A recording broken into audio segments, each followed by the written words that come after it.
اللهم صل على محمد النبي الأمي وعلى آله وسلم تسليما. أعوذ بالله من الشيطان الرجيم. بسم الله الرحمن الرحيم. وأطيعوا الله وأطيعوا الرسول واحذروا فإن توليتم فاعلموا أنما على رسولنا البلاغ المبين. ترجمہ: اور اللہ تعالیٰ کا حکم مانو اور رسول کا حکم مانو، اور اللہ تعالیٰ اور اس کے رسول کے حکم کی مخالفت کرنے سے بچو. پھر اگر تم اللہ تعالیٰ اور اس کے رسول کے حکم ماننے سے پھر جاؤ گے تو جان لو کہ ہمارے رسول کے ذمہ صرف پہنچا دینا ہے کھول کر.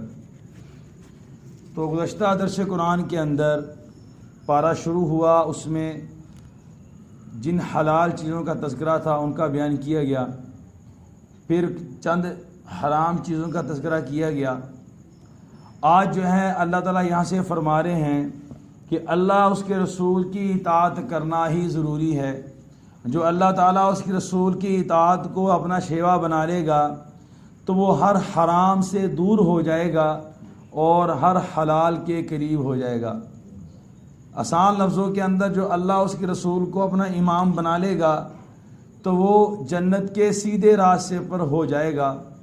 جو جنت تک سیدھا راستہ جاتا ہے وہ سیدھا جنت میں چلا جائے گا. درمیان میں نہ کوئی رکاوٹ آئے گی اور نہ ہی کوئی اس کو گرا سکے گا. یہ ہے اس آیت کا خلاصہ. دیکھیں، اللہ تعالیٰ کی اطاعت کے بغیر اور اللہ تعالیٰ کے رسول کی اطاعت کے بغیر چارہ کار نہیں ہے. ہمارا کلمہ ہے لا الہ الا اللہ محمد رسول اللہ. یہ کلمے کے دو جز ہیں.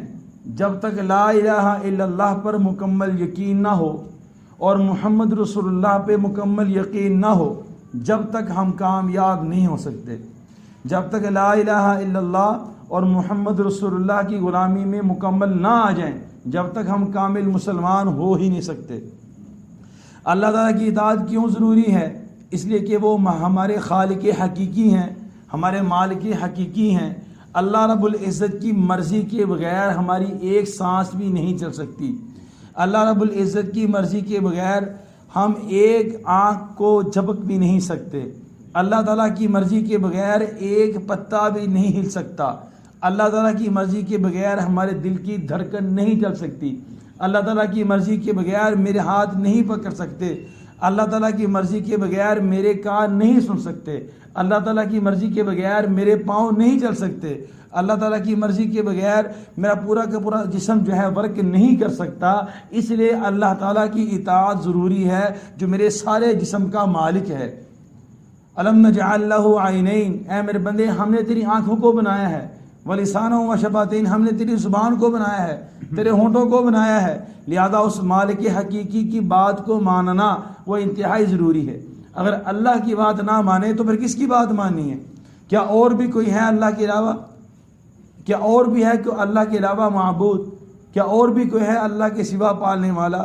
کیا اور بھی ہے کوئی ہے اللہ کے علاوہ ہماری دھڑکنوں کو چلانے والا، ہماری باتوں کو سننے والا، ہمیں زبان دینے والا، ہمیں پیدا کرنے والا، ہمیں زندگی دینے والا، ہمیں موت دینے والا؟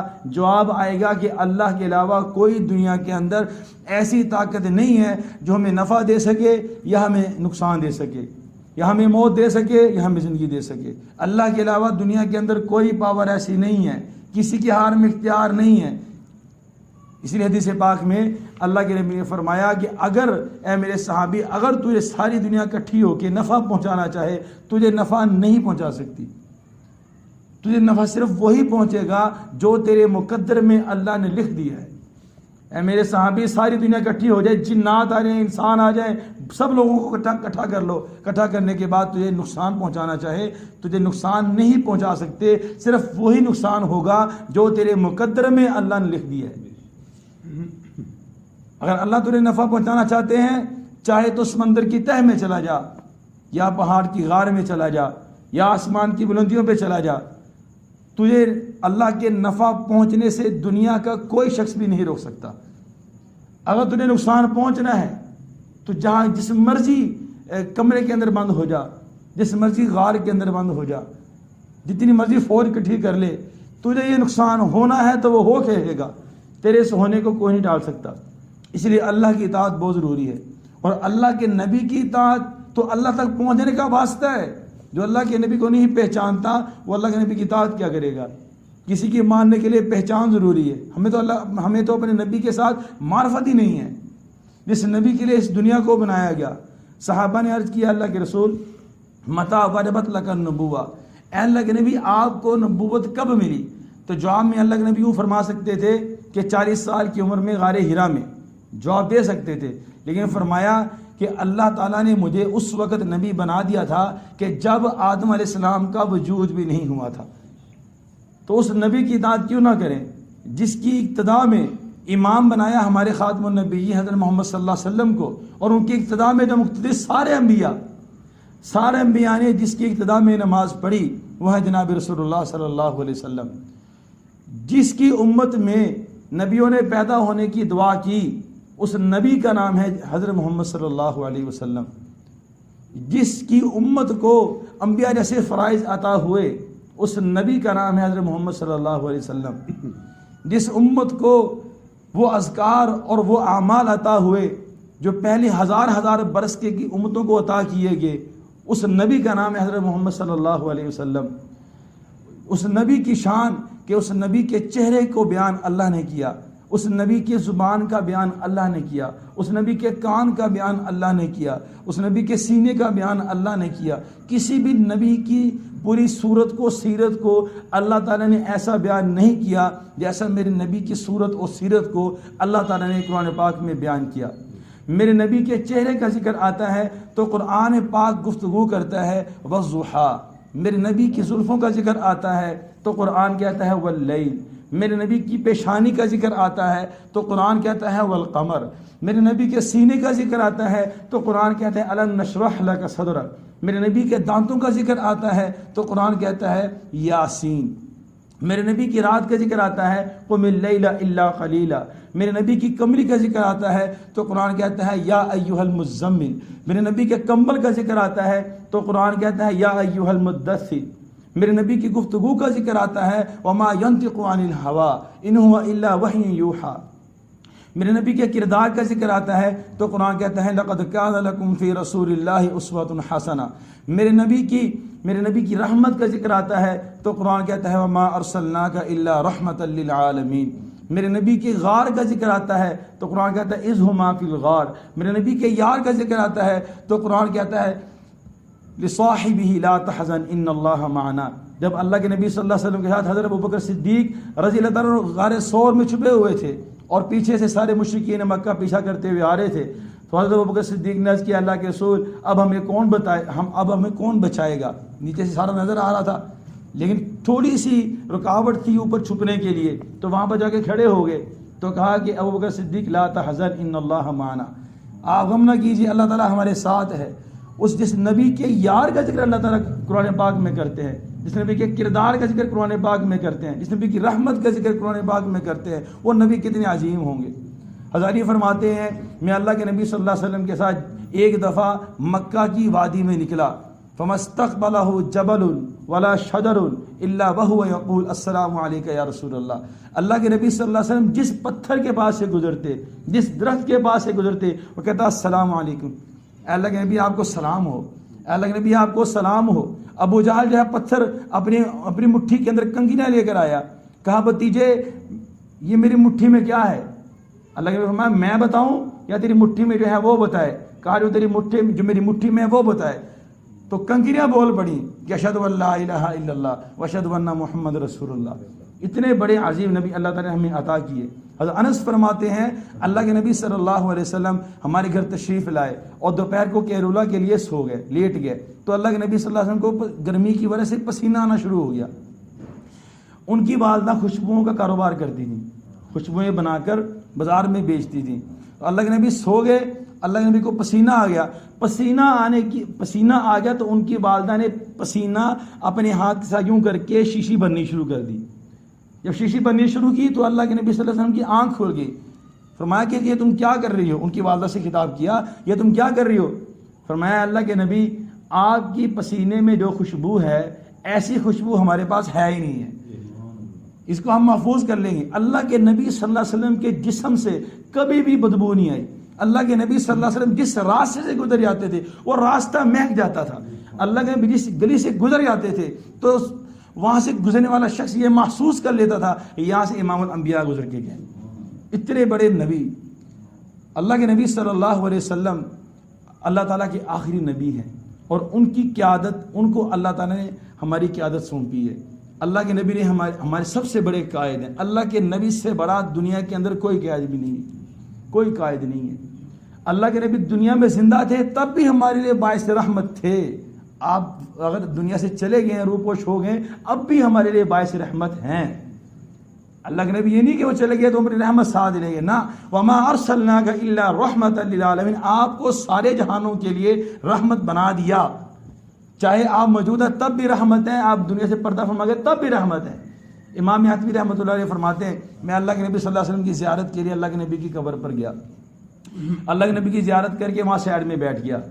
ایک دیہاتی بندہ آیا اور آ کے اس نے عربی کے اندر اشعار پڑھے۔ پہلے اس نے قرآن پاک کی آیت پڑھی، وَلَوْ أَنَّهُمْ إِذْ ظَلَمُوا أَنفُسَهُمْ جَاءُوكَ فَاسْتَغْفَرُوا اللَّهَ وَاسْتَغْفَرَ لَهُمُ الرَّسُولُ لَوَجَدُوا اللَّهَ تَوَّابًا رَحِيمًا۔ اس کا مفہوم یہ ہے اگر یہ لوگ اپنے پہ ظلم کرنے کے بعد اے نبی آپ کے پاس آ جائیں اور آپ ان کے لیے استغفار کر دیں تو اللہ تعالیٰ کو یہ لوگ معاف کرنے والا پائیں گے۔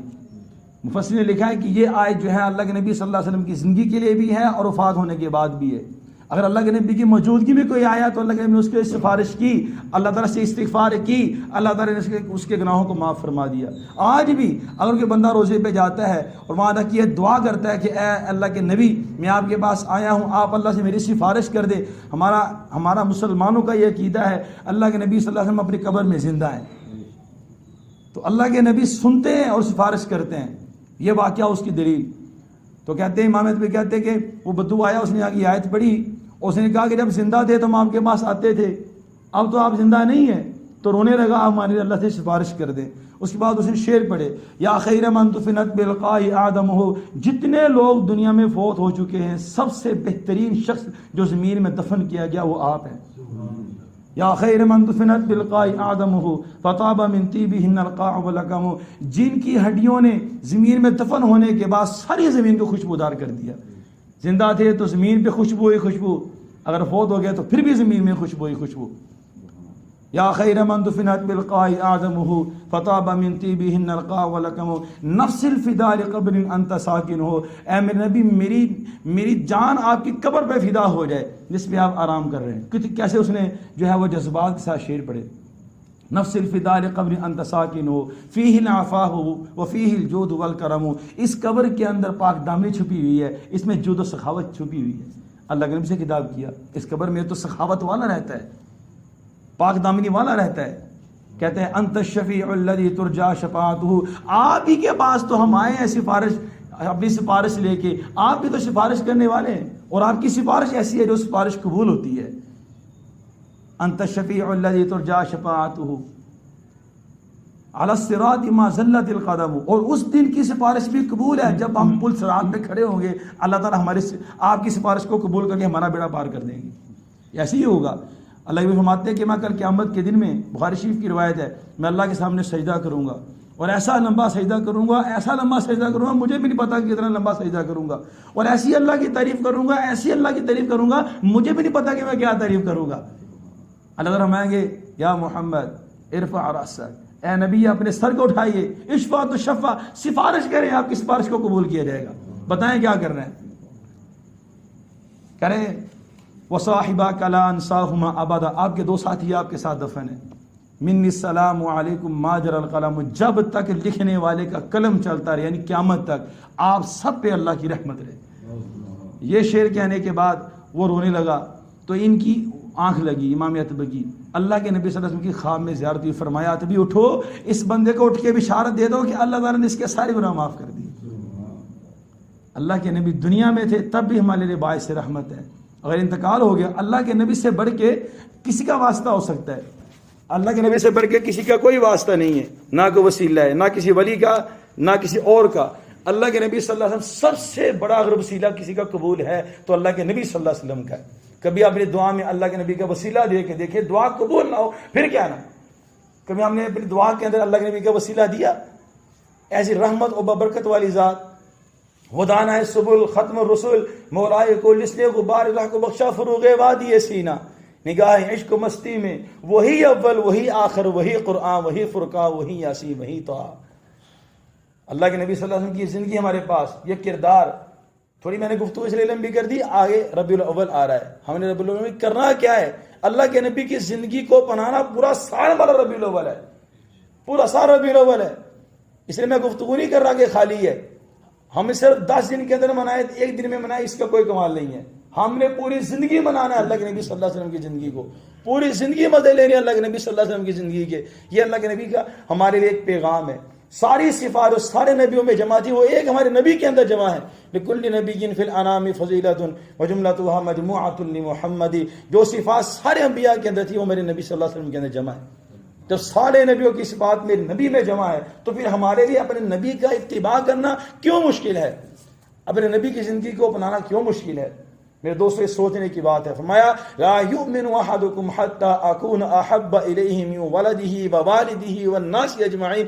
بندہ اس وقت تک کامل مسلمان نہیں ہو سکتا جب تک اس کے دل کے اندر اللہ کے رسول کی محبت اس کی اولاد سے, اس کے والدین سے اور ساری دنیا سے زیادہ نہ ہو جائے.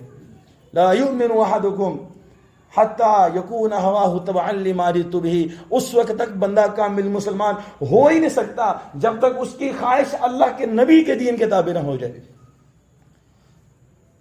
اللہ کے نبی نے فرمایا کہ میری ساری امت جنت میں داخل ہوگی. کل امتی یدخلون جنت الا من ابا.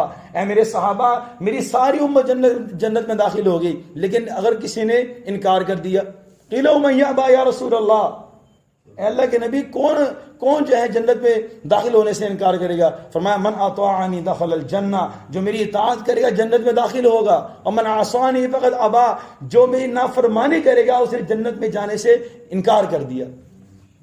یہ دین ہے. من احیا سنتی فقد احبنی. جس نے میری سنت کو زندہ کیا اس نے مجھ سے محبت کی. اور من احبنی کان معی فی الجنہ. جس نے میری سنت کو زندہ کیا اس نے مجھ سے محبت کی. جس نے مجھ سے محبت کی جنت میں داخل ہوگا. اس سے بڑا اور کیا ہمارا کردار ہوگا؟ میرے دوستو, بات تو جتنی مرضی کر لیں پر خلاصہ پھر وہی آتا ہے, اللہ کے حکم کی اطاعت, اللہ کے رسول کی اطاعت. اس سے آگے ہم کسی کو نہیں مانتے. اللہ کے نبی نے کہا میرے صحابہ کی اقتداء کرو. ہم اللہ کے نبی کی بات مانیں گے, صحابہ کی بات مانیں گے. اس سے باہر ہم کسی کو کوئی استاد نہیں مانتے, کسی کو کوئی ولی نہیں مانتے. اللہ کے نبی نے فرمایا میرے پاس صحابہ کا اقتداء کرو. اور تابعین کا بہترین زمانہ ہے, یعنی ان کے زمانے کی بہتری کا اللہ کے نبی نے اعلان کر دیا. ہم صحابہ تابعین کو اپنا امام مانتے ہیں. جو وہ فتویٰ دے کہ ہمارے لیے قابل قبول ہے. تو میرے دوستو, ہم نے اپنی زندگی اللہ کے نبی صلی اللہ علیہ وسلم کے احکامات پہ گزارنی ہے. اگر ہم اعراض کریں گے تو اللہ تعالیٰ نے یہاں پر جو ہے اعلان کر دیا, اگر تم اعراض کرو گے تو پھر جان لو کہ ہمارے رسول کے ذمہ تو کھول کے پہنچا دینا ہے. ہمارے نبی نے پہنچا دیا. اب جو نہیں مانے گا اپنی قبر کے لیے خود انتظام کرے گا. تو اللہ سے دعا ہے کہ اللہ جل شانہ ہم سب کو بھی اپنی اطاعت کرنے کی توفیق عطا فرمائے, اپنے نبی کی اطاعت کرنے کی توفیق عطا فرمائے. آمین. بسم اللہ الرحمن الرحیم. اللہم انت السلام ومنک السلام تبارک ربنا وتعالیت یا ذا الجلال والاکرام. ربنا آتنا فی الدنیا حسنۃ وفی الآخرۃ حسنۃ وقنا عذاب النار. صلی اللہ علی النبی الکریم وعلی آلہ واصحابہ اجمعین.